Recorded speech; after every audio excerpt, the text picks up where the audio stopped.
Hello, guys. Welcome to another episode of the Commerce Lab by Ecomcy, the place where every related to Amazon, FBA, parallel, and e-commerce. My name is Vincenzo Toscano, founder and CEO of Ecomcy, and today we bring another special guest. Her name is Christine Blosdale, and she's the founder and CEO of the Expert Authority Coach, where they specialize on everything that has to do with personal branding, specifically around creating, your own communities as well, which is something I'm feeling specifically in the e-commerce space.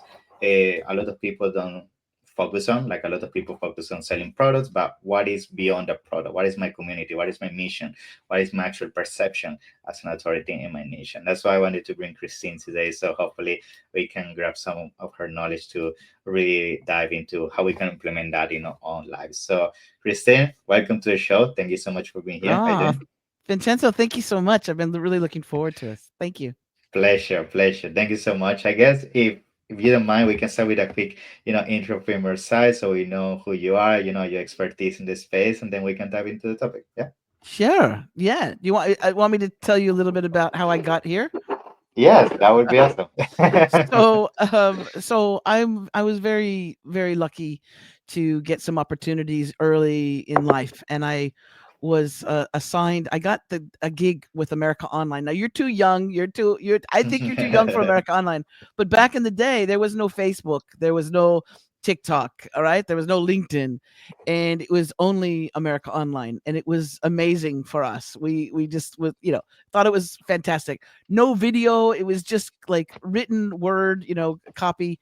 And I got the opportunity to write a very popular column on AOL in the entertainment channel, and it was called The Daily Fix. And I got to write, I basically, it was all Hollywood entertainment. So brutally honest movie reviews. I got to actually say exactly what I thought about a film.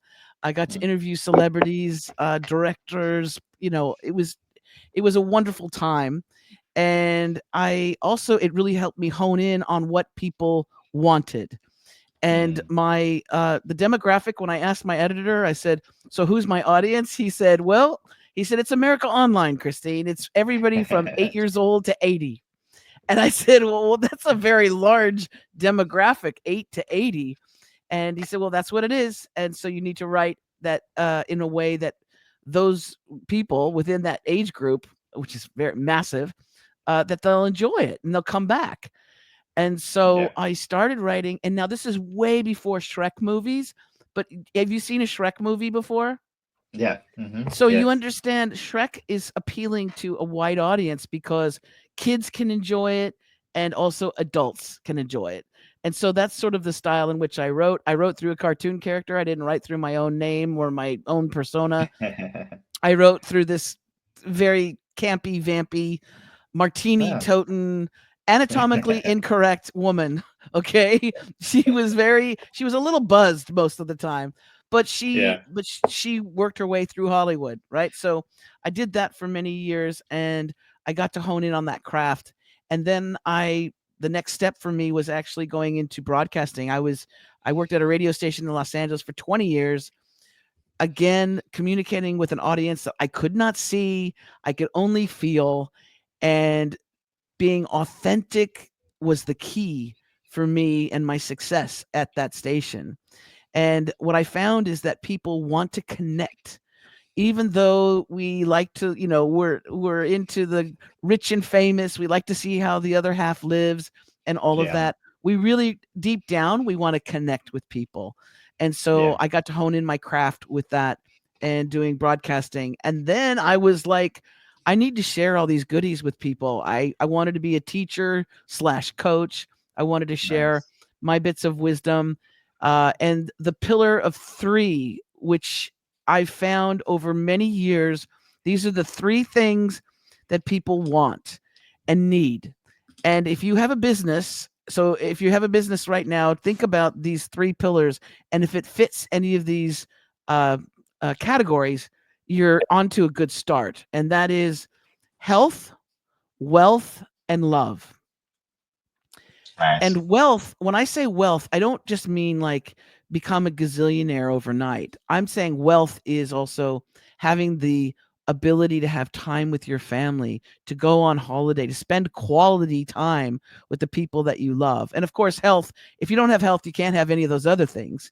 But if Yeah. you have a business that revolves around health, wealth, and again, all different kinds of wealth and love, then you're onto a good path. And so that's what I do right now. I've got clients all around the world that I love working with, and we tap into at least one of those pillars. And sometimes we tap into a couple of them, and then it's that's when we get trajectory.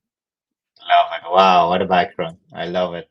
So I think actually the one I would like to start with is, throughout your experience, you mentioned that you really had to understand your audience. And I think that's a very good starting point Yeah. for today's conversation, because if you want to build your personal brand and your whole kind of ecosystem around your authority, you really need to understand who you're talking to. Because if you're not using the right lingo, or you're putting the right content out there, or providing the right value, people are just not going to connect with you. So I guess from your expertise, how somebody can reverse engineer that in the first place. Yeah. Yeah. So what I do, the very first thing I do with clients is I sit them down, and especially those that have a bit of imposter syndrome or connect they can't fully connect with their target audience.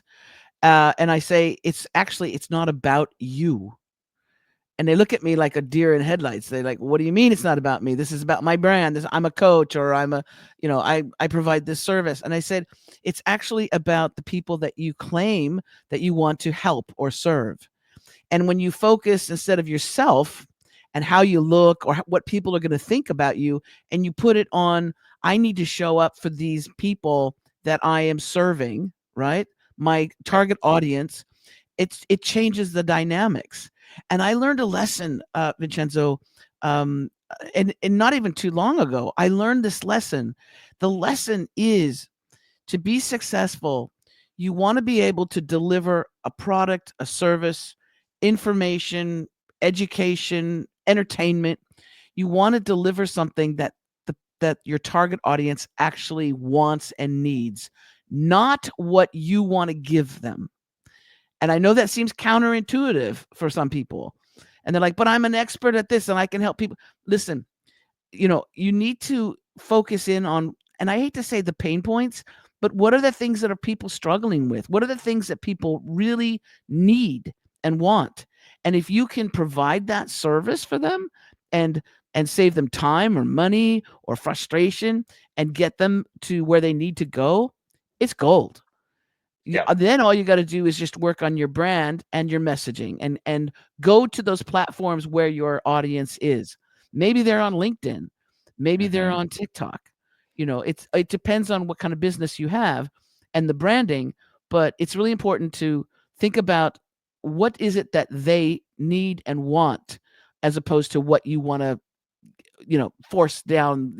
This is what I'm giving you, take it or leave it, right? Of course, very important. And I think something that starts to happen as well is I see a lot of people start doing that. They start providing or creating the content that the actual niche that you're trying to target is looking to receive from you. But I think one of the key elements here is also the consistency, because I think there's a very important thing here, that you need to allow the timeline that it takes for you to build our authority, because it's not like I'm going to start today and tomorrow everybody's going to think I'm the expert on this topic. Like, you need to show consistency. You need to actually show the whole roadmap of how you go from 0 to 100. So I guess Yeah. from your experience, like, how you stay motivated across all these phases, because not only it's about staying motivated, it's about things as you mentioned, the imposter syndrome. That is a killer throughout this journey, right? So It stopped. You know what? It kills a lot of dreams. And what I find is that I'll work with some clients, and they're all over. They're in the United States, they're in LA, they're in New York, they're in Canada, they're in Australia, and they're extremely gifted. They have gold. They're sitting on a throne of gold, and yet they have these doubts. And so they stop themselves before they even begin. And so what my job is to pluck those gems that I know that they've already accomplished, and put them in their crown and create their expert authority, or at least communicate what it is that they're an expert at. And you'd be shocked at what people can accomplish once they claim it. One of the very first things we do when I work with people is we create a media kit. that media kit is not just to help you get booked on podcast shows and to get you interviews or quoted in magazines and things like that. But that media kit is to provide you an avatar, so to speak, something that you can look up to and say, I want to become that, right? Mm-hmm. You may not be there right now. You may not have that confidence right now to speak in front of 5 people, let alone 500 people. But once you create that media kit and you say, that's who I am. Oh, that's right. I accomplished this. I did that. I actually worked. I came from zero and Mm-hmm. accomplished all these things. You need to be able to express that to people. And establishing your expert authority is spending a little time in the saddle, so to speak, and creating that content, those videos, writing those books. And when I tell clients they got to write their best-selling book, they look at me and they go, "But I'm not a writer." And I said, "I'm not a writer either. I have 5 Yeah. bestsellers. I have 5 best-selling books, and I'm not a writer. I'm a speaker."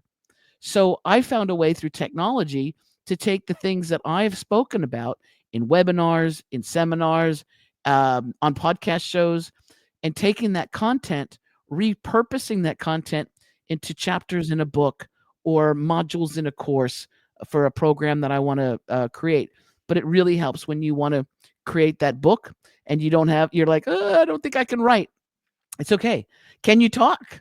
If you Yeah. can talk, and if you can't talk and you can't write, then we need to we need to work on Yeah. something else. But there are other platforms. With technology, we can do so many amazing things. Yeah. It's actually a very wonderful time right now. Yeah, and I think the idea of creating like your media kit, I think that's very smart as well because I agree. Sometimes we have achieved so much in terms of, content that we have done, keynotes that we have done, a podcast, and then that goes into kind of, you forget about all those achievements, and then you think, actually, I'm not progressing, I'm in the same place, but and you don't sit down and actually have some kind of uh, I guess being grateful of what you have done so far, and that is a momentum you need, You Yeah, nailed it. You said yeah, exactly that. For years, I would say, "Well, I've done this, I've accomplished that, mhm, this, that, and the other." And for a long time, I forgot about my years working for America Online and Microsoft. It was AOL and then MSN, and my MSN mhm, was just basically competition for AOL. yeah, Another, couple of yeah, letters. But I remember I forgot, and that was a very informative time in my life, and I learned so much. And then as soon as I put that in my bio, and as soon as I put in the as seen on, and I'll show you for the folks that have the yeah, video, this is the first page of my media kit. I actually have several pages, but the first page, um, it will have an as seen on little badge here, and it nice. has logos that are recognizable to people. So it has the AOL logo, which everybody Hmm. knows.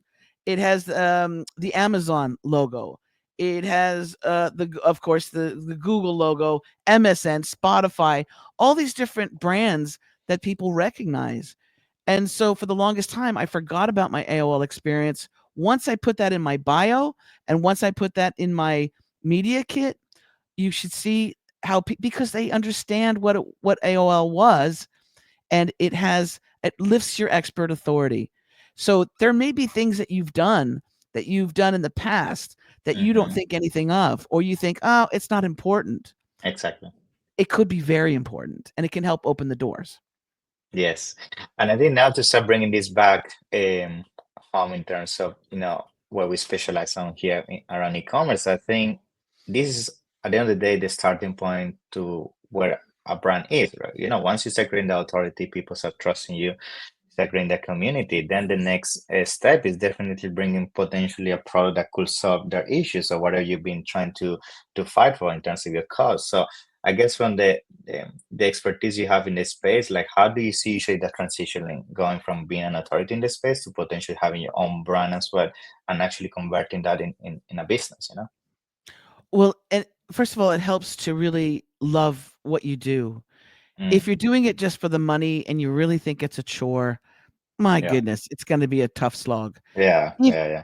if you I mean, I start my day, well, I get up like at 5, but I Mm, start my day at 6 in the morning, and I'll tell you, I don't need a whole bunch of coffee, although I do drink coffee because I love it.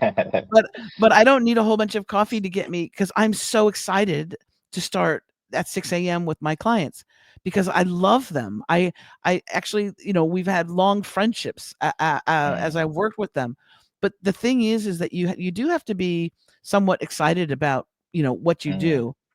It is also finding your niche. It's finding your groove. And for the longest time, remember how I was saying that sometimes we tend to, as entrepreneurs and business yeah, owners, coaches, we tend to say, well, this is what I want to give. And and people aren't reacting. They're not buying it from me. They're not exactly. signing up. And then Yeah. oh, this isn't worth it. I'm a failure, right? Mm, Listen, again, for during the COVID times, my bread and butter, I was making really good money helping small businesses, entrepreneurs, coaches create their own podcast. So I would show them how to, this is what we do. This is how we create the cover art. This is the title. This is the theme music. Here's some legal stuff that you need to know, right? To protect yourself. And so I showed them how to create a podcast. It was going to be a branded podcast for their business. And here's how you record. Here's how you edit. And that was my bread and butter. I was doing very well during the lockdowns. Well, after the lockdowns, right, when everybody was sort of getting back to stuff and yeah. going on with their business, I kept trying to push that service. Let me help you create that podcast, Mm, that podcast. Now, if you take a look at entrepreneurs and solopreneurs and small business owners, the amount of people that actually have the wherewithal, time, energy to create their own podcast, it's like this. It's tiny, yeah. the Yeah. portion of the pie. Because again, I kept saying, well, this is what I'm really good at. So I'm going to keep trying to sell it. And then when people weren't signing up for it, I was starting to doubt myself. I was like, well, I don't. Yeah. And then I flipped the script and I realized, what is it that people really want? They need and want help on their messaging, their branding, their social media, their website, getting marketing, general marketing, digital marketing out there. And so as soon as I turned it to that as a service I provide and helping them build their expert authority, the doors opened and the business came back, and it's just now it's doing super super well because I listened to what my people actually need and not what I was trying to push on them. Yeah. So that's what's important. And I've seen a lot of people. I've seen, Yeah. life coaches, transformation coaches, and they're like, I want to help people get enlightenment and transformation. And I'm like, that's too nebulous. It's too airy fair. It's too out there. Yeah. You need to give somebody something concrete. And if they have something concrete, then they can go after it. But if it's too vague, then you're not going Yeah. to have anybody taking you up on it. Yeah, I think this also happens because I have seen a lot of people going through this phase, even myself at the beginning, where is when you start creating your community or your brand or your business, and you start receiving this feedback about things that you have to change or things that are not working correctly in the shape of a product, in the shape of a message or whatever you're putting out there. A lot of people take that criticism as you're actually doing it wrong and you're a failure, right? And using it as a feedback to actually end up with the end result, which is connecting properly with your audience. So I think a lot of people, when they start getting that critique, they die there and they don't actually reinvent themselves to actually find the right way to communicate with the audience. So it's what you're saying, be able to Yes. adapt fast enough to keep creating your authority. Well, and if you don't take it personally, but I believe that when that happens, what gets triggered is the imposter syndrome button Mm, switch. The switch goes on. And that could have been something, even it doesn't matter how many degrees you have or how much money you have in the bank, or even clients that you have or success, quote unquote. mm, But if you had somebody when you were on the playground at 5 years old and they said, "You're stupid," mhm, which kids do. mhm, You're ugly, mhm, whatever. And if it's a kid on the playground, it's one thing. If it's somebody within your household, if it's a parent, oh geez, that multiply mhm. that by 10. But that little kid that got that message at a really young age, You don't matter. Your opinion, stay quiet, be what is it? Be seen and not heard. All Yeah. those things. If we have those messages when we're really young, we store them in a database, and later on in life, when we're asked to step up and maybe to do something that we're not comfortable with, maybe somebody says, "Hey, I want to book you in to. I want you to talk to this group of people," um, and you've never done it. All of a sudden, that voice comes in. You're stupid. You can't do it, and that will keep people from from expanding and trying new things. And I'll tell you, we cannot be afraid of failure. There is no such thing Yeah. as failure. If you try something and it doesn't work out, then you can take that opportunity and say, you know what, the next time I do that, I'm actually going to Hmm. do this and not that, instead Yeah. of giving up and saying, I'll never do that again. Yeah. And that's what happens a lot of times. People say, I'll never do that again because I was so embarrassed, or I think people were Yeah. making fun of me. And again, we're focusing on ourselves and Exactly. Yeah. not the audience or the people that we want to serve. Yeah. I think at the end of the day, as long as you don't give up, there's no such a thing as failure. It's actually feedback, you know? Yeah. That's how you learn. When we're Yeah. kids, we learn how to walk because we Yeah. fall. If we the first time we fell as babies Yeah. and we just gave up and we said, "Well, Exactly. I'm gonna just be in a wheelchair because I can't walk. This walking Yeah. thing is a little too difficult." We would all be in wheelchairs. But it I takes know. getting up and falling down and getting up and falling down. The first time I tried certain things, you know, I looking back, I can go, "Oh my gosh, I can't believe I did that." But Yeah. then you learn and you go, I'm going to do it in a better way. I'm going to use Mm. these tools to become better in this thing that I want to do. And then you just get better and better and better. But you got to do it. Yeah. You got to try, because if you don't Yeah. try, then you can't grow. Of course. Yeah. Now, to start coming to a closure to this episode, I think what I would like to really take from you is like, what would be maybe, your top three tips when it comes to going on this journey of creating, your personal brand and your Mm. authority? Like, is there some three things, or maybe two or as many as you think, like that these are things that you must implement to achieve it? I will give Yeah. you my top 3. Okay. Um, the top 3, and the first one is really important, and it's super easy to do, and these are actually questions you should be asking yourself anyway. I have Hmm. 10 questions that you should be asking yourself about your own expert authority, and it's a quiz. It's 10 Hmm. questions. They're very important questions that you should be asking yourself no matter what business you're in, and they can access that at Cool. I'll put it expertauthorityquiz.com. down below on the comments. Beautiful. Yeah. So Hmm. that's number 1. Number 2, you need a killer headshot. Mm. You need a professional. Don't just go with the selfie that you did in the Oh bathroom at AI. some Oh club, AI. okay? Yeah. You know, that club selfie that you took in the bathroom is really cute, but that's Yeah. not a professional high resolution. And so if people go, well, what kind of headshot do I imagine that if you did write that book and it's going to be a bestseller, what's the image that you want to put on the back of the book?